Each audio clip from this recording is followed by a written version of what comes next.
കേന്ദ്ര സർക്കാർ നയങ്ങളിൽ പ്രതിഷേധിച്ച ഡിവൈഎഫ്ഐ ഇന്ന് കാസർഗോഡ് മുതൽ തിരുവനന്തപുരം വരെ മനുഷ്യചങ്ങല തീർക്കും. 20 ലക്ഷത്തിലധികം പേർ കണ്ണികളാകുമെന്നാണ് നേതൃത്വം പ്രതീക്ഷിക്കുന്നത്. വൈകിട്ട് 4:30 ട്രയൽ നടത്തും. 5 മണിക്കാണ് മനുഷ്യചങ്ങല. രാജ്ഭവന് മുന്നിൽ പൊതുയോഗവും നിശ്ചയിച്ചിട്ടുണ്ട്. കേന്ദ്രം കേരളത്തെ അവഗണിക്കുന്നുവെന്ന് ആരോപിച്ചാണ് സമരം. സംസ്ഥാനങ്ങളുടെ നികുതി വിഹിതം വെട്ടിക്കുറയ്ക്കാൻ പ്രധാനമന്ത്രി ഇടപെട്ടെന്ന റിപ്പോർട്ടേഴ്സ് കളക്ടീവിന്റെ വെളിപ്പെടുത്തൽ ഗൗരവതരമെന്ന് എ റഹീം MP പറഞ്ഞു.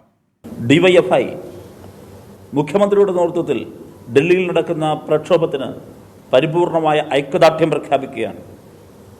രാജ്യത്തിൻ്റെ തന്നെ ചരിത്രത്തിലെ അസാധാരണമായ ഒരു സമരമായി സഖാവ് പിണറായിയുടെ നേതൃത്വത്തിൽ ഡൽഹിയിൽ നടക്കാൻ പോകുന്ന സമരം മാറും.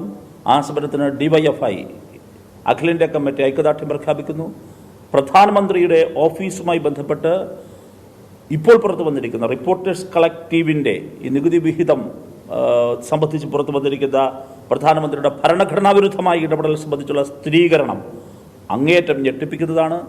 രാജ്യത്ത് ആശങ്കയുണർത്തുന്ന കാര്യമാണ്. അതിനെതിരെ സമഗ്രമായ അന്വേഷണം വേണം.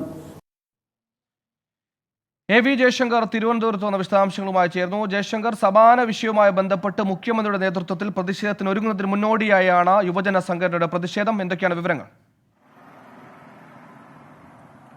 സുഹേൽ, വളരെ വിപുലമായ പ്രതിഷേധങ്ങൾക്കാണ് ഡിവൈഎഫ്ഐ തയ്യാറെടുക്കുന്നത്. ഇന്ന് വൈകുന്നേരം 4 മണിക്ക് കാസർഗോഡ് റെയിൽവേ സ്റ്റേഷനിൽ മനുഷ്യചങ്ങല ആരംഭിക്കും. അതിനുശേഷം തിരുവനന്തപുരത്തെ രാജ്ഭവന് മുന്നിലായിരിക്കും ഇത് സമാപിക്കുക. 20 ലക്ഷത്തിലധികം ആളുകൾ പങ്കെടുക്കുമെന്നാണ് ഡിവൈഎഫ്ഐ നേതൃത്വം നിലവിൽ വ്യക്തമാക്കുന്നത്. സംസ്ഥാനത്തെ മുഴുവൻ ജില്ലകളിലൂടെയും ചങ്ങല കടന്നുപോകും.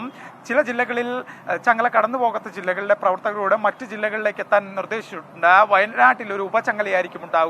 വലിയ തോതിലുള്ള പങ്കാളിത്തത്തോടുകൂടി കേന്ദ്ര സർക്കാരിന്റെ സംസ്ഥാന വിരുദ്ധ സമീപനത്തിനെതിരെ പ്രതിഷേധം ശക്തമാക്കാനാണ് ഡിവൈഎഫ്ഐയുടെ തീരുമാനം.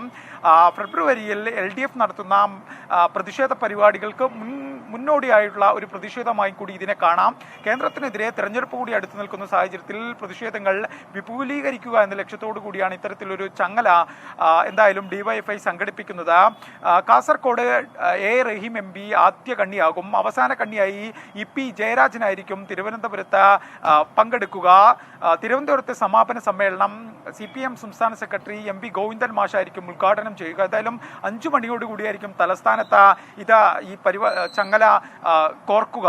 കാസർഗോഡ് 4 മണിക്കും ആരംഭിക്കും. ഇതിനു മുമ്പ് തിരുവനന്തപുരത്ത് 4:30 ട്രെയിലുകളും മറ്റും സംഘടിപ്പിക്കും. അത്തരത്തിൽ വിപുലമായി വലിയ തോതിൽ യുവജനങ്ങളുടെ പങ്കാളിത്തം. കേരളത്തിനെതിരെയുള്ള കേന്ദ്ര അവഗണനയ്ക്കെതിരെ 20 ലക്ഷത്തിലധികം പേരെ കണ്ണികൾ ചേർത്ത് മനുഷ്യചങ്ങലയ്ക്കാണ് ഡിവൈഎഫ്ഐ തയ്യാറെടുക്കുന്നത്.